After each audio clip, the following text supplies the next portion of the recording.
નમસ્કાર બાળકો, વિડિયો લેક્ચરમાં તમારું સ્વાગત છે.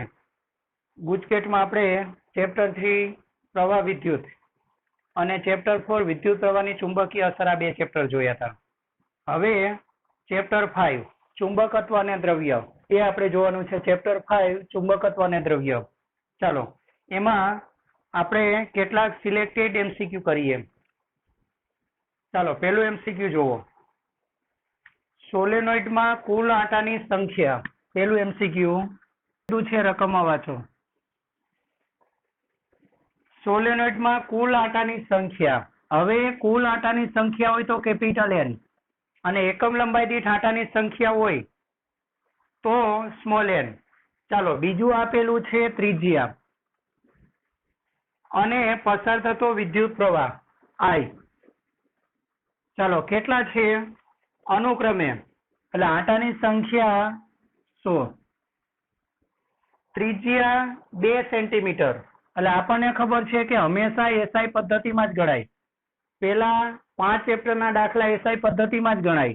એટલે 2 ગુણ્યા 10⁻² મીટર, સેન્ટીમીટરમાં હતું ને.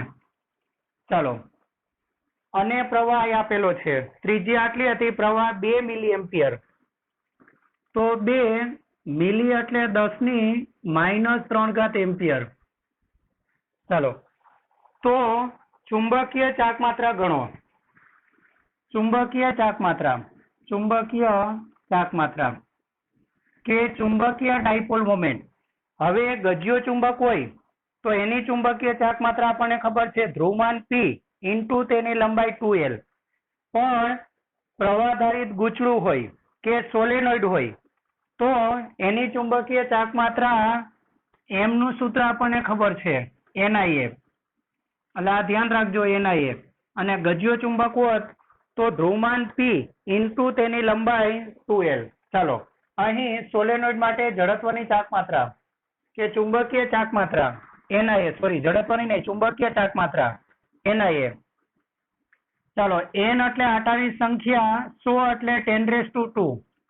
ચાલો પ્રવાહ 2 ગુણ્યા 10⁻3.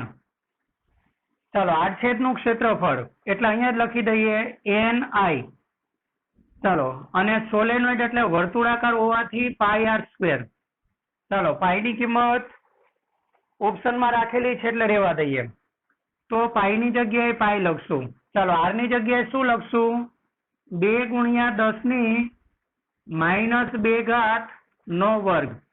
ચાલો એટલે આ તમારું પદ આવશે 2 ગુણ્યા 10 આ બંનેનું ભેગું કરીએ, 2 ગુણ્યા 10⁻1, -3 માંથી 2 એટલે 1. ચાલો પાઈ અને આનો વર્ગ કરો તો 2 નો વર્ગ 4 અને 10⁻² નો વર્ગ 10⁻8. ચાલો 4 દુ 8, 8 પાઈ ગુણ્યા 10⁻4 અને 1 5. અને આનો એકમ આપણને ખબર છે એમ્પિયર ઇન્ટુ મીટર સ્ક્વેર. ચાલો આ આપણો જવાબ. એટલે કયો ઓપ્શન આવે છે? ડી. ચાલો બીજું એમસીક્યુ જુઓ.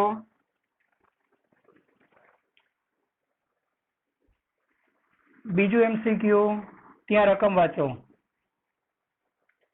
એક પાતળો ગજ્યો ચુંબક સમક્ષિતિ સમતલમાં 3 સમક્ષિતિ સમતલ એટલે આડા સમતલમાં 3 સેકન્ડના આવર્તકાળ સાથે દોલન કરે છે. એટલે આ સમતલમાં આ રીતે 3 સેકન્ડના આવર્તકાળ સાથે દોલન કરે છે. ચાલો એટલે મૂળ ચુંબક માટે, ચાલો મૂળ ચુંબક માટે પેલા આખો જે ગજ્યો ચુંબક આપ્યો છે તેના માટે 3 સેકન્ડના આવર્તકાળ સાથે દોલન કરે છે. એટલે ગજ્યા ચુંબકના ચુંબકીય ક્ષેત્રમાં આવર્તકાળ અને આવૃત્તિના સૂત્ર આપણને ખબર છે. આવર્તકાળ T બરાબર 2π √ I એટલે જડત્વની ચાકમાત્રા, M ઇન્ટુ B જડત્વની ચાકમાત્રા, ચુંબકીય ડાયપોલ મોમેન્ટ અને જે ચુંબકીય ક્ષેત્રમાં ભ્રમણ કરતો હોય તે ચુંબકીય ક્ષેત્ર. ચાલો હવે શું કીધું છે? અને 3 સેકન્ડના આવર્તકાળ સાથે દોલન કરે છે. એટલે અત્યારે તમને T આપેલું છે 3 સેકન્ડ, એટલે 2π √ I/MB. ચાલો હવે તમારે શું કરવાનું છે વાંચો જોઈ. ચુંબકને તેના અક્ષને લંબ બે સમાન ટુકડામાં કાપવામાં આવે. ચાલો એટલે આ ચુંબક, આ તેની અક્ષ કહેવાય. અને કઈ રીતે આપણે કાપવાનું છે? અક્ષને લંબ. ચાલો તમે અક્ષને લંબ બે ટુકડા કરશો બરાબર, તો ધ્રુવમાન તો છેડે હશે એટલે ધ્રુવમાન બદલાશે નહીં. ચાલો એટલે બંને ટુકડાની લંબાઈ મૂળ લંબાઈ કરતા અડધી થશે. એટલે એક ટુકડાની તમે લંબાઈ વિચારો તો L/2 અને એનું દળ મૂળ દળ કરતા અડધું થશે M/2, પણ ધ્રુવમાન એનું એ જ રહેશે. ચાલો આથી બદલાશે કઈ વસ્તુ? અને તમારે શું કરવાનું છે? તો દરેક ચુંબકનો નવો આવર્તક, દરેક ચુંબકનો એટલે તમારે આ જે બે ટુકડા બનેલા છે ને એમાં તમારે આ એક ટુકડાનો લેવાનો છે, આ એક ટુકડાનો. ચાલો આ એકનો લેવાનો છે, દરેક ટુકડાનો એટલે દરેક એક ટુકડાનો. ચાલો હવે શું કરશું? બનતા એક ટુકડા માટે, એટલે આપણે ટૂંકમાં બધી બહુ વિગત નહીં લખીએ, બનતા એક ટુકડા માટે ચાલો આપણને ખબર છે કે એની ચુંબકીય ચાક માત્રા M' એ મૂળ ચુંબકીય ચાક માત્રા કરતા અડધી થાય. આ પણ જરા યાદ રાખજો. આપણને ખબર છે કે ચુંબકીય ચાક માત્રાનો સૂત્ર M = ધ્રુવમાન P × લંબાઈ. હવે તમે અડધો ટુકડો કર્યો તો લંબાઈ અડધી થાય, તો ચુંબકીય ડાયપોલ મોમેન્ટ પણ અડધી થાય બરાબર, પણ ધ્રુવમાન P એનું એ જ રહેશે. જો તમે લંબાઈને સમાંતર બે ટુકડા કરેલા હોત તો ધ્રુવમાન અડધું થાત અને લંબાઈ એની એ જ રહેત, તો આ અડધું થાત આ એ રહેત, તો ચુંબકીય ડાયપોલ મોમેન્ટ તો અડધી જ થાત. એટલે તમે ચુંબકના જેટલા ટુકડા કરો ચુંબકીય ડાયપોલ મોમેન્ટ એટલામાં ભાગની થાય, આટલું ધ્યાન રાખવાનું. એટલે આપણે બે ટુકડા કર્યા તો દરેક ટુકડાની ચુંબકીય ડાયપોલ મોમેન્ટ M' બરાબર મૂળ કરતા અડધી થાય. હવે આપણે વાત કરવાની છે, અને તમારે જે આખા ચુંબકને તમે જે ચુંબકીય ક્ષેત્રમાં દોલન કરાવતા હતા એ જ ચુંબકીય ક્ષેત્રમાં એક ટુકડાને દોલન કરાવવાનું, એટલે અહીં B અચળ રહેશે. ચાલો એટલે બદલાતું પદ M અને I. હવે I એટલે આપણને ખબર છે. ચાલો મૂળ I કેટલું છે એ અહીંયા લખી દઉં. જ્યાં I બરાબર આપણને ખબર છે કે ગજીય ચુંબક માટે જડત્વની ચાક માત્રા, એટલે ગજીય ચુંબક એટલે એક સળિયાની જેમ જ, તો 1/12 એનું દળ M × લંબાઈ L². ચાલો આટલી આવે. તો હવે નવી જડત્વની ચાક માત્રા I' માટે શું થવાનું? તો 1/12 નું તો 1/12 જ. હવે તમે અડધું કરો છો, અને આપણે શું કરેલું છે? ચુંબકીય ચાક માત્રા માટે સ્મોલ m અને દળ માટે કેપિટલ M ધારેલું છે બરાબર. આ ચુંબકીય ચાક માત્રા હતી. ચાલો દળ માટે કેપિટલ M ધારો, એટલે દળ કેટલું થાય? એક ટુકડાનું અડધું બરાબર, દળ અડધું થાય. ચાલો દળ અડધું થાય એટલે આપણે અહીંયા દળ જ લખેલું છે, સોરી, એટલે કેપિટલ M જ. ચાલો દળ અડધું થાય એટલે એમની જગ્યાએ શું લખવાનું થશે? M/2. લંબાઈ બી કેટલી થાય? લંબાઈ અડધી ને, એટલે L ની જગ્યાએ શું લખશું આપણે? L/2 whole square. ચાલો થશે આટલું. તો હવે 1/12 M/2 અને L² બાય 2² 4. હવે આ જે તમારું મૂળ પદ છે I' ને I સ્વરૂપમાં લાવી દો, એટલે તમારું જે આટલો ભાગ હતો, ચાલો 1/12 mL² એની જગ્યાએ શું મુકાશે? ઉપરથી જુઓ I, અને છેદમાં 4 દુ 8. તો હવે નવી જડત્વની ચાક માત્રા છે એ મૂળ જડત્વની ચાક માત્રા કરતા 8મા ભાગની થશે. ચાલો તો હવે નવો આવર્તકાળ કેટલો થાય? હવે T' બરાબર 2π, અને આખું લખવાને બદલે ચલનથી જઈએ તો બી ચાલે. ચાલો T' બરાબર 2π √ I ની જગ્યાએ કેટલા લખવાના છે? I/8. અને નીચે M ની જગ્યાએ કેટલા લખવાના છે? જુઓ ચુંબકીય ડાયપોલ મોમેન્ટ અડધી થઈ એટલે M/2 અને તમારે આ એક ટુકડાને જે મૂળ ચુંબક ગતિ કરતો હતો ત્યાં જ આને દોલન કરાવવાનું છે, એટલે ચુંબકીય ક્ષેત્ર એનું એ જ રહેશે, તમે જગ્યા બદલેલી નથી, સ્થળ એનું એ જ છે. ચાલો આ કેટલાય ભાગ ચાલે? 4. હવે 1/4 એને 12 કાઢો એટલે એનું વર્ગમૂળ 1/2, એટલે 1/2 2 પાઈ, અને બાકી શું રહેશે? I upon m into b. પણ આ જે તમારો ભાગ છે અહીંથી આટલો ભાગ એ તમારો મૂળ આવર્તકાળ ટી કહેવાય, જે 3 હતો. તો હવે નવો આવર્તકાળ ટી ડેશ બરાબર આ ભાગ બરાબર 3 અને છેદમાં કેટલા રહી જાય? 2 સેકન્ડ. ચાલો નવો આવર્તકાળ તમારો આટલો થાય, એટલે તમારો ઓપ્શન આવશે 3/2 સેકન્ડ, એટલે ઓપ્શન સી. ચાલો ત્રીજું MCQ જુઓ. આ બધું યાદ રાખતા જજો. ચાલો ત્રીજું MCQ જુઓ. m જેટલી ચુંબકીય ડાયપોલ મોમેન્ટ ધરાવતા એક ચુંબકને મેગ્નેટિક મેરિડિયન માંથી 90 નું ભ્રમણ આપવાનું. એટલે અત્યારે ધારો કે આ ચુંબકીય ક્ષેત્ર B છે, બરાબર, ચુંબકીય ક્ષેત્ર B છે, એટલે અત્યારે ડાયપોલ એની દિશામાં જ ગોઠવાયેલી હશે. ચાલો ડાયપોલ અત્યારે એની દિશામાં જ ગોઠવાયેલી છે, એટલે તમારો પ્રારંભિક કોણ θ1 0. ચાલો આ કોણેથી તમારે કેટલું ભ્રમણ આપવાનું છે? 90. પછી બીજી વખત 60, અને થતું કાર્ય n ગણું હોય. હવે સૂત્ર તમને ખબર છે કે ડાયપોલને એક θ1 કોણેથી θ2 કોણે ભ્રમણ આપવું હોય તો થતા કાર્ય W નું સૂત્ર MB, ચાલો પ્રારંભિક કોણ cos θ1 માઇનસ cos θ2 થશે આટલું. હવે પહેલી વખત તમારે શું કરવાનું છે? m જેટલી ચુંબકીય ડાયપોલ મોમેન્ટ ધરાવતા એક ચુંબકને B તીવ્રતાવાળા ચુંબકીય ક્ષેત્રમાં મૂકેલો છે, અને તેને 90 નું ચુંબકીય ક્ષેત્ર એટલે મેગ્નેટિક મેરિડિયન, એટલે ત્યાં ચુંબકીય ક્ષેત્ર આપણે B ધારી લીધેલું છે, 90 નું ભ્રમણ આપવાનું. ચાલો તો 90 ના ભ્રમણ માટે જે કાર્ય થાય છે એ કાર્યને હું W1 કહી દઉં. ચાલો 90 નું એટલે તમારે પેલું ભ્રમણ આપવાનું છે 0 થી 90 નું, એટલે આ રીતે ગોઠવવાનું, એટલે પ્રારંભિક કોણ 0 થી અંતિમ કોણ 90 થશે, એટલે W1 is equal two MB cos પ્રારંભિક કોણ 0, આ પ્રારંભિક કોણ કહેવાય, માઇનસ અંતિમ કોણ 90. ચાલો એટલે આ તમારું પદ થાય MB cos 0 is equal two 1 minus cos 90 એટલે 0, એટલે આ તમારું પદ આવે MB 1 માઇનસ 0 એટલે 1 ને. ચાલો બીજી વખત તમારે શું કરવાનું? આ 0 નો કોણ હતો ને, બીજી વખત 0 ના કોણેથી કેટલા કોણે ભ્રમણ આપવાનું છે? 60 ના કોણે, એટલે ત્યાં પ્રારંભિક કોણ 0 અને અંતિમ કોણ 60 થશે, અને એ વખતના કાર્યને હું W2 કહી દઉં.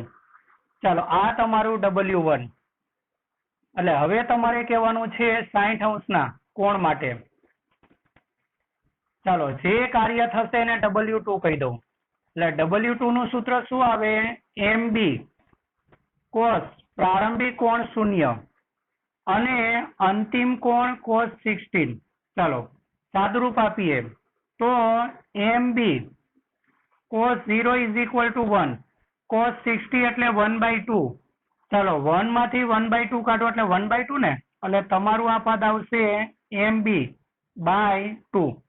હવે કન્ડિશન બરાબર વાંચો. ચુંબકને મેગ્નેટિક મેરિડિયન માંથી 90° નું ભ્રમણ આપવા થતું કાર્ય. ચાલો 90° નું ભ્રમણ આપવા થતું કાર્ય એટલે W1 એ 60° નું ભ્રમણ આપવા થતું કાર્ય W2 કરતા n ગણું છે. કેટલા ગણું? n. તો n નું મૂલ્ય શોધો. ચાલો કિંમત મૂકી દો. W1 કેટલા છે? MB is equal two n, અને W2 કેટલા? MB/2. ચાલો MB કેન્સલ થાય, 2 આ બાજુ જાય, માટે n ની વેલ્યુ કેટલી આવશે 2. એટલે એનો મતલબ કે 90 ના કોણે ભ્રમણ આપવા માટે કરવું પડતું કાર્ય એ 60 ના કોણ કરતા 2 ગણું હશે. ચાલો, એટલે જેમ તમારે મોટા કોણે ભ્રમણ આપવું હોય તેમ કાર્ય વધારે કરવું પડે. ચાલો, ચોથું MCQ જુઓ.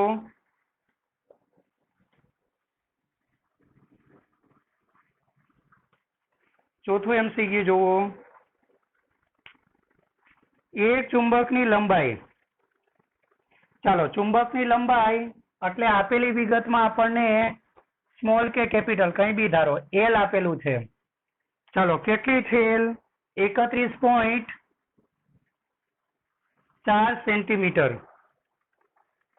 બરાબર. એટલે 31.4 ગુણ્યા 10 ની -2 મીટર. બીજું શું કીધું છે વાંચો.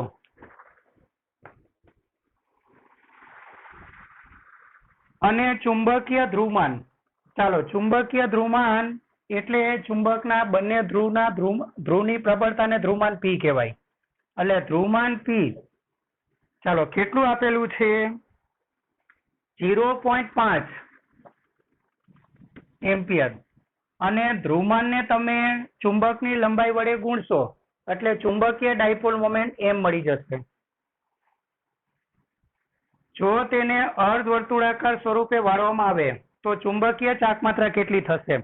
ચાલો, એટલે તમારે શું કરવાનું છે? આ જે L લંબાઈનો સળિયો છે અથવા L લંબાઈના ચુંબક એને તમારે અર્ધવર્તુળાકાર આકારમાં વાળવાનો છે આ રીતે. ચાલો, તો હવે પેલા જે તમારી સ્થિતિ હતી, પેલા આપણે પેલી સ્થિતિ દોરી દઈએ. પેલા L લંબાઈનો આ રીતે ચુંબક હતું, આ બંનેના ધ્રુવમાન અને એની લંબાઈ કેટલી હતી? L, અને તેની ડાયપોલ મોમેન્ટ m. ચાલો, હવે આને શું કરવાનું છે? અર્ધવર્તુળાકાર આકારમાં વાળી દો. બરાબર. એટલે હવે આ રીતે એને વાળી દઈએ. ચાલો, તો આ બંને ધ્રુવમાન હવે વ્યાસાંતે આવેલા બિંદુએ પહોંચી જશે. હવે બંને ધ્રુવમાન એ વ્યાસાંતે આવેલા બિંદુએ આવી જશે. અને ધારો કે તમને આની ત્રિજ્યા r મળે છે, તો અત્યારે બે શરૂઆતમાં જે ડાયપોલ મોમેન્ટ m હતી, ડાયપોલ મોમેન્ટ m, આમાં ડાયપોલ મોમેન્ટનું સૂત્ર કયું આવે? m બરાબર કોઈ એક ધ્રુવમાનનું મૂલ્ય અને બે ધ્રુવમાન વચ્ચેનું અંતર કે ચુંબકની લંબાઈ. હવે નવી ડાયપોલ મોમેન્ટ m ડેશ નું સૂત્ર શું આવે? કોઈ પણ એક ધ્રુવમાનનું મૂલ્ય અને બે ધ્રુવમાન વચ્ચેનું અંતર. બે ધ્રુવમાન વચ્ચેનું અંતર એટલે આપણને ખબર છે વ્યાસ, એટલે 2r ને. હવે તમારે રકમમાં તમને r ને l આપેલું છે, તો એને દૂર કરવા માટે આપણે શું કરશું? આપણને ખબર છે કે જે તમારી લંબાઈ હતી એ અર્ધવર્તુળમાં કન્વર્ટ થયેલી છે, અર્ધ પરિઘમાં, એટલે πr. જો તમે આમાંથી આખું વર્તુળ બનાવ્યું હોત તો l શેમાં કન્વર્ટ થઈ ગઈ કેવા? પરિઘમાં, પણ આ અર્ધ પરિઘમાં. તો r બરાબર શું? l upon π. ચાલો, થશે આટલું. તો p into 2 આગળ લખી દઉં. ચાલો, 2 into p, અને r તરીકે શું મૂકી દેવાનું છે? l upon π. હવે બધી કિંમત મૂકતા જાઓ. 2. ડાયપોલ મોમેન્ટ p કેટલી છે?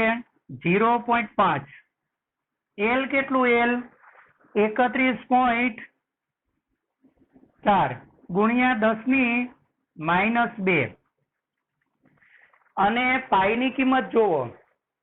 ચાલો, પાઈની કિંમત કેટલી છે? 3.14 મૂકી દઈએ. 3.14. હવે 3.14 એટલે અહીંયા 3.14 લાવો તો 1 પોઈન્ટ આ બાજુ ખસેડી દઈએ. તો આ તમારું કેટલું થઈ જાય? 3.14 ગુણ્યા 10 ની -1 થશે ને આવું? ચાલો, હવે શું થવાનું? 3.14 કેન્સલ થાય. આ 0.5 ગુણ્યા 2 એટલે 1, એટલે 1 into 10⁻1, 1 into 10⁻1 એટલે 0.1. અને ડાયપોલ મોમેન્ટ નો એકમ કયો છે? Ampere into meter square. ચલો, પાંચમું MCQ જુઓ. આપણે 4 કરેલા હતા, પાંચમું MCQ. રકમ વાંચો. એક ગજ્ય ચુંબકને પૃથ્વીના ચુંબકીય ક્ષેત્રમાં મુક્ત રીતે લટકાવતા તેના દોલનનો આવર્તકાળ T મળે છે. જો આ ગજિયા ચુંબકનું દળ 4 ગણું કરવામાં આવે તો તેના દોલનનો આવર્તકાળ ખાલી જગ્યા થશે. એટલે શરૂઆતમાં તમે દળ m1 બરાબર m રાખેલું હતું અને દળ બદલાય એટલે જડત્વની ચાકમાત્રા બદલાય, આપણને ખબર છે. અને ધારો કે શરૂઆતમાં જડત્વની ચાકમાત્રા I હતી. હવે આવર્તકાળ T નું સૂત્ર આપણને ખબર છે 2 પાઈ √ I upon MB. હવે ખાલી એક જ વસ્તુ બદલવામાં આવે છે, વાંચો શું કીધું છે. જો આ ગજિયા ચુંબકનું દળ 4 ગણું કરવામાં આવે તો દોલનનો આવર્તકાળ, દળ બદલાય એટલે જડત્વની ચાકમાત્રા બદલાય. એટલે ચલે છે લઈ લ્યો ને, તો T ચલે છે √ I, જ્યાં I એટલે આપણને ખબર છે ચુંબકની જડત્વની ચાકમાત્રાનું સૂત્ર હમણાં આપણે કીધેલું હતું 1/12 એનું દળ કેપિટલ M ઇન્ટુ એની લંબાઈ L². થશે આટલું. હવે ગજિયા ચુંબકનું દળ કેટલા ગણું કરવાનું? 4 ગણું ને. ચાલો હવે M2 કે M ડેશ, ચાલો M2 દળ 4 ગણું કરવું એટલે 4M કરવું. તો જડત્વની ચાકમાત્રા I2 કેટલું થાય? I2 ચાલો 1/12 એની લંબાઈમાં કોઈ ચેન્જ નથી કરેલું, કારણ કે રકમમાં કોઈ એવો ઉલ્લેખ જ નથી, એટલે લંબાઈની એ જ રાખો. કોઈક રીતે ખાલી દળ 4 ગણું કરી નાખો. ચાલો M જાડાઈ ભલે વધી જાય, એનાથી કોઈ ફરક નહીં પડે, લંબાઈની એ જ રાખજો. દળ 4 ગણું કરવું એટલે ચાલો એનું દળ 4 ગણું એટલે એમની જગ્યાએ શું લખશું આપણે? 4M ઇન્ટુ લંબાઈ તો એની એ જ રાખવાની છે એટલે L². ચાલો આમાં વધારાનું પદ જે આવેલું છે 4 એને આગળ લઈ લ્યો, એટલે તમારું પદ શું આવશે? 4. બાકી રહેશે 1/12 mL², પણ એ તમારું I હતું. તો નવી જડત્વની ચાકમાત્રા I2 કેટલી થાય? મૂળ કરતા 4 ગણી. આની જગ્યાએ આપણે ઉપરથી I મૂકી દઈએ. તો નવો આવર્તકાળ T કેટલો થાય? T dash. ચાલો ચલે છે આ કેટલું થવાનું? I ની જગ્યાએ બાકીનું બધું અચળ 4I. હવે ગુણોત્તર લઈ લ્યો. ચાલો હવે T dash by T. T dash કેટલા? અને T પણ અંડર રૂટમાં છે અને T ડેશ પણ અંડર રૂટમાં, એટલે આખે આખું કરી નાખો 4I. અને T ચલે છે I હોવાથી T સાથે I કેન્સલ થઈ જાય. ચાલો 4 નું વર્ગમૂળ 2, T ગુણાકારમાં જાય. તો હવે નવો આવર્તકાળ મૂળ આવર્તકાળ T કરતા 2 ગણો થાય. એટલે માત્ર દળ બદલવામાં આવે ત્યારે જડત્વની ચાકમાત્રા બદલાશે, એટલું યાદ રાખજો. ચાલો ઓપ્શન બી. છઠ્ઠું MCQ જોવો.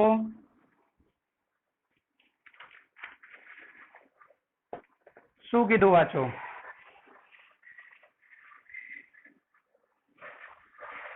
કોઈ એક સ્થળે એંગલ ઓફ ડીફ નું સાચું મૂલ્ય 60.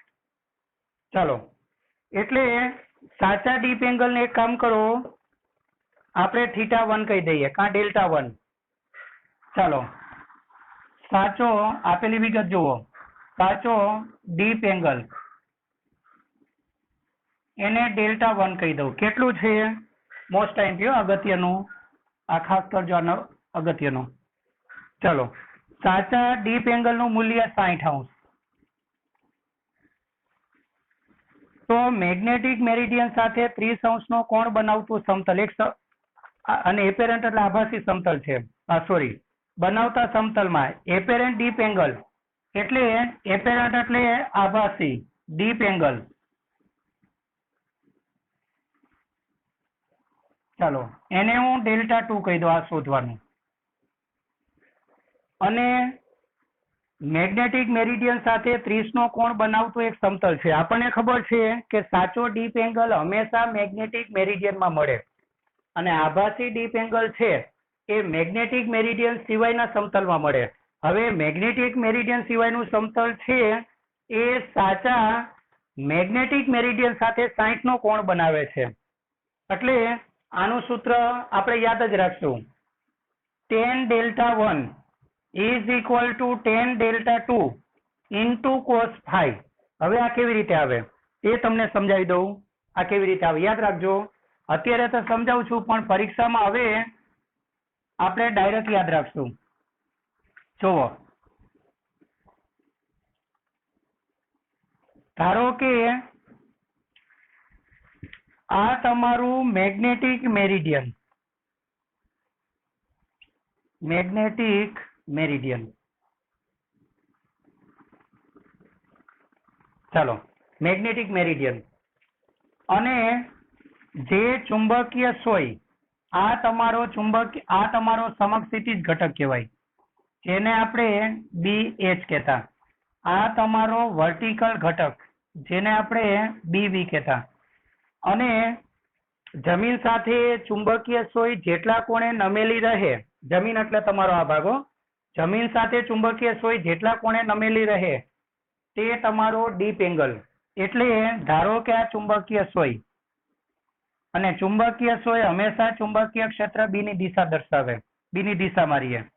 એટલે આ ચુંબકીય સોય જમીન સાથે જે કોણ બનાવે છે તે તમારું શું કહેવાય? Deep angle. અને મેગ્નેટિક મેરિડિયનમાં મળે તે સાચો ડીપ એંગલ Δ1. હવે તમને આભાસી ક્યાં મળવાનો છે?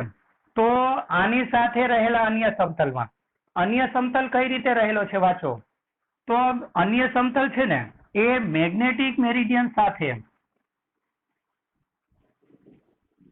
60° કોણે છે. એટલે અહીંથી જે આ કોણ છે, ચાલો એ કોણને હું કઈ બી ધારો કે ફાઈ કહી દઉં. કેટલું છે? 60. બરાબર. હવે તમને સૂત્ર આમાં ખબર છે. ચાલો tan સાચા માટે હો. ચાલો આકૃતિ પરથી સાચા ડીપ એંગલ માટે,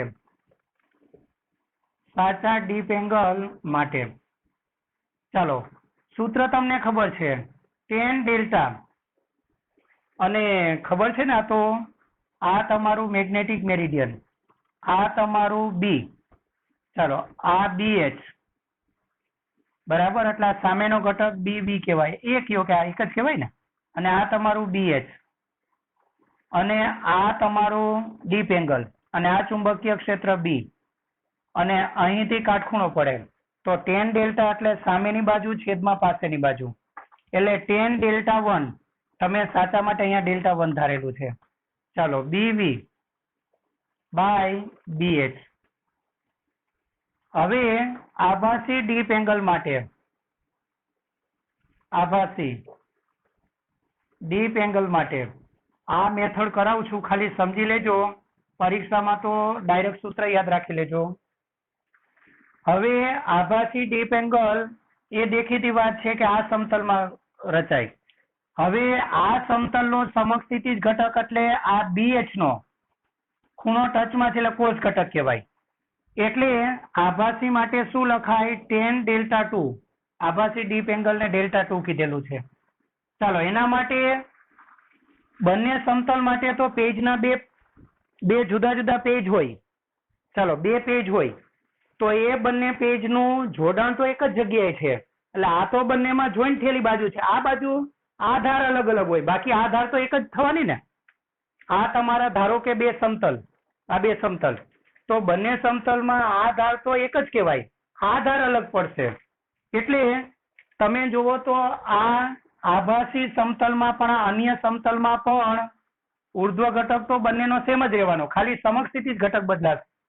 હવે આનો સમક્ષિતિજ ઘટક મેળવવો હોય તો આની સાથે 60 કોણે છે તો પાસેની બાજુ કહેવાય ને, ખૂણો ટચમાં એટલે પાસેની બાજુ.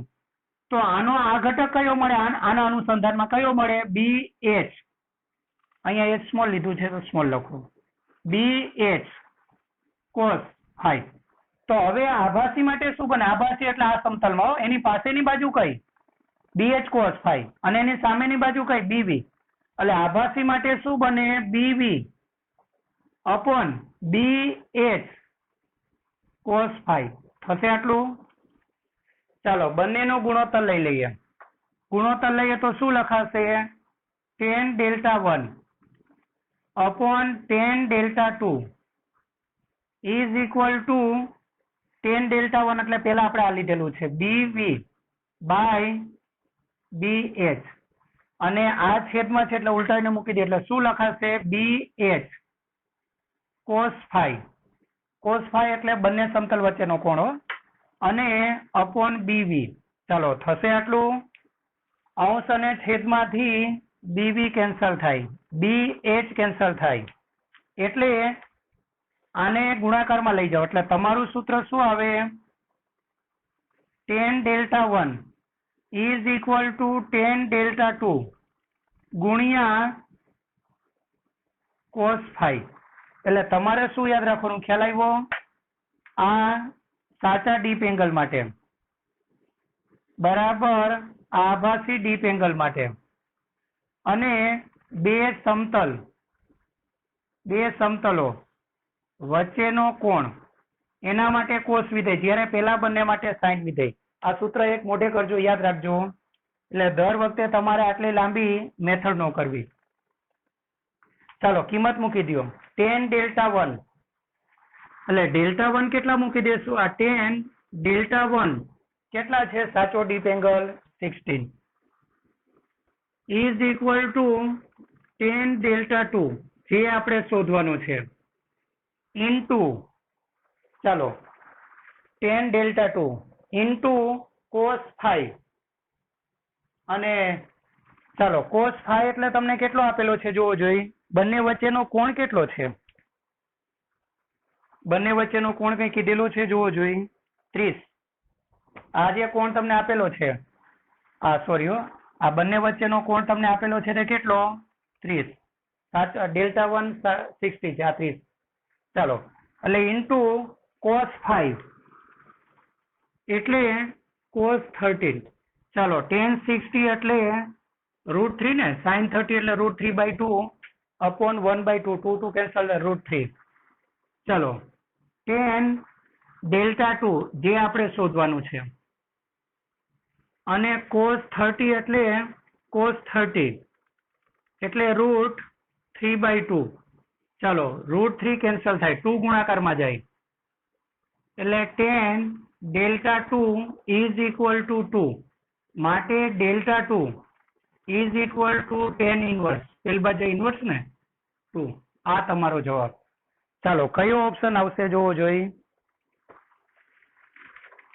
આપણો જવાબ આવશે ઓપ્શન બી. ચાલો આગળ વાંચો. એના પછી 7મું MCQ જોવો શું કીધું છે વાંચો.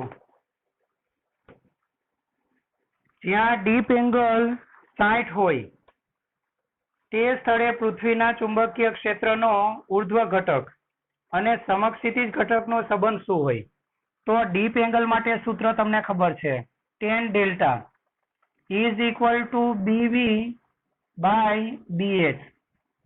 હમણાં આપણે અહીં વાત કરી. ચાલો હવે આ લોકોએ ઉર્ધ્વ ઘટકને BV ની જગ્યાએ માત્ર V તરીકે લીધેલું છે અને આ તમને કીધેલું છે tan. ડેલ્ટા કેટલો છે 60 ને જોવો જોઈએ હા ડીપ એંગલ 60.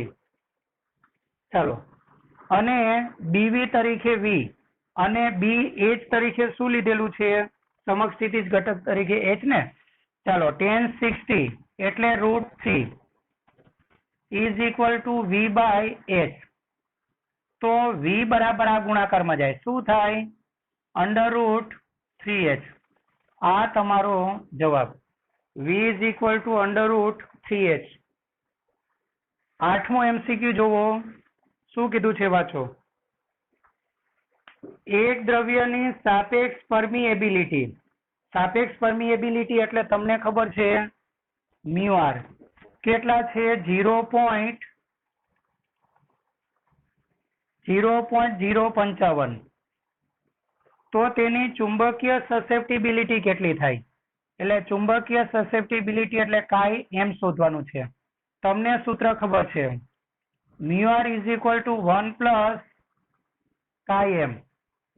તો ચાલો તો chi m શોધવાનું ને એટલે આ બાજુ માઇનસમાં જાય તો chi m is equal to μr -1.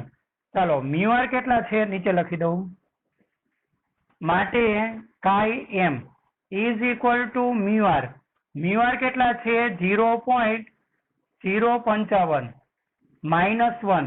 ચાલો બાદબાકી કરો. 0.055 ચિહ્ન આપી દેશું. બરાબર. ચાલો આ 0 9 9 10 5 4 9 અને મોટી સંખ્યા નિશાની એટલે માઇનસ. એટલે તમારો જો જવાબ શું આવે? Option B -0.945. અને આને કોઈ એકમ ના હોય. ચાલો એટલે ચુંબકીય સસેપ્ટિબિલિટી આટલી આવશે. 9મો MCQ જોવો. તાપમાન જો ક્યુરી તાપમાન કરતા વધે તો ક્યુરી તાપમાન કરતા વધે એટલે તાપમાનને આધારે આપણને ખબર છે ઉષ્મીય ગતિ ઉર્જા હોય 3/2 kBT ઉષ્મીય ગતિ ઉર્જા. એટલે તાપમાન વધે તો પાછી આની અસ્તવ્યસ્ત ગતિ વધી જાય. એટલે ક્યુરી તાપમાન કરતા જો આ વધે ને, ક્યુરી કરતા તાપમાન વધે તો બધી ડાયપોલ કેવી ગોઠવાઈ જાય? અસ્તવ્યસ્ત. ફેરોમેગ્નેટિક પદાર્થ પેરામેગ્નેટિક પદાર્થમાં ફેરવાય છે. Option A. ચલો 10મો MCQ જોવો. રકમ વાંચો. 10 સેન્ટીમીટર લંબાઈ એટલે તમને લંબાઈ આપેલી છે 10 સેન્ટીમીટર એટલે 0.1 મીટર. 10 સેન્ટીમીટર લંબાઈ અને 40 એમ્પિયર ઇન્ટુ મીટરની ધ્રુવીય ક્ષમતા. ધ્રુવીય ક્ષમતા એટલે ધ્રુવમાનો 40 એમ્પિયર ઇન્ટુ મીટર. અને એકમ ઉપરથી ને ખબર પડી જાય. એમ્પિયર ઇન્ટુ મીટર હોય તો આપણને ખબર છે કે ધ્રુવમાન, અને એમ્પિયર ઇન્ટુ મીટર સ્ક્વેર હોય તો ચુંબકીય ડાયપોલ મોમેન્ટ. ચાલો આટલી ધ્રુવીય ક્ષમતાના ચુંબકને આટલા ટેસ્લાના નિયમિત ચુંબકીય ક્ષેત્રમાં, એટલે ચુંબકીય ક્ષેત્ર બી આપેલું છે. કેટલું? 2 × 10⁻⁴ ટેસ્લાના નિયમિત ચુંબકીય ક્ષેત્રમાં 45 ના ખૂણે મૂકેલું છે. ચાલો એટલે ખૂણો આપેલો છે 45. તો તેના પર લાગતું બળ યુગ્મ. હવે આપણને ખબર છે બળ યુગ્મ એટલે શું? ટોર્ક. યાદ રાખજો, બળ યુગ્મ એટલે ટોર્ક. ચાલો બળ યુગ્મ શોધવાનું. તો ડાયરેક્ટ તમને સૂત્ર ખબર છે. ચાલો ટોર્કનું સૂત્ર કયું? ટો બરાબર mb sin θ. પરંતુ ચુંબકીય dipole moment m is equal two શું? ચાલો લંબાઈ ગુણ્યા ધ્રુવમાન. લંબાઈ L ગુણ્યા ધ્રુવમાન P. ચાલો ઉપર મૂકી દો. તો ટો બરાબર L ની જગ્યાએ શું, m ની જગ્યાએ શું મૂકશું? L into P into B અને સાઇન અહીં ખૂણો મૂકી દઈએ. ચાલો સાઇન ખૂણો કેટલો છે? 45. હવે કિંમત મૂકતા જાઓ બધી. ચાલો L કેટલા છે? 0.1. ધ્રુવમાન P કેટલું?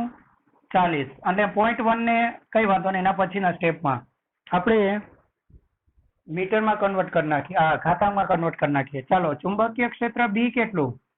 2 × 10⁻⁴ અને સાઇન 45 એટલે 1/√2.